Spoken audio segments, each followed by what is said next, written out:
Councillor Somnath দেব, আমরা যখন সেখানে মর্গের সামনে দাঁড়িয়ে বারবার পুলিশকে বলছি কেন ছটার পরে পোস্টমর্টম হচ্ছে, পুলিশ তো অ্যাজ কোনো কথা নেই, আমাদের কথার উত্তর দিতে পারবেন না বলে অন্যদিকে চলে গেলেন। আমরা দেখলাম যে যখন পোস্টমর্টম হচ্ছে তাহলে একটা উপায় সেকেন্ড পোস্টমর্টম কোনো নিউট্রাল অর্গানাইজেশন থেকে আমরা করবো। আচ্ছা বলুন তো, যেইখানে তাকে খুন করা হয়েছে, যে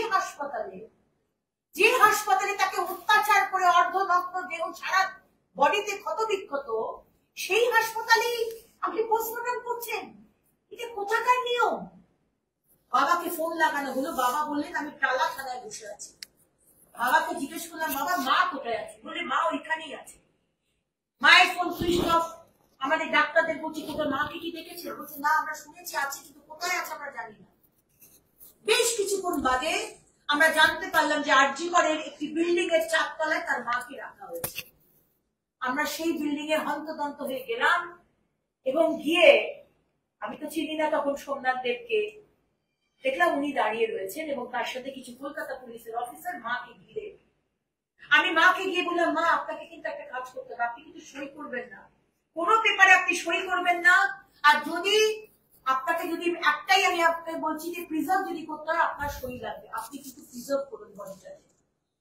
তখন এই সোমনাথ বাবু, যে কাউন্সিলরের কথা আপনি বলছেন, তিনি আমাকে বলছেন আপনি কে? আমি বললাম আপনি কে? উনি বললেন আমি বাড়ির লোক। তখন অভয়ের মাই বললেন যে উনি আমাদের কাউন্সিলর।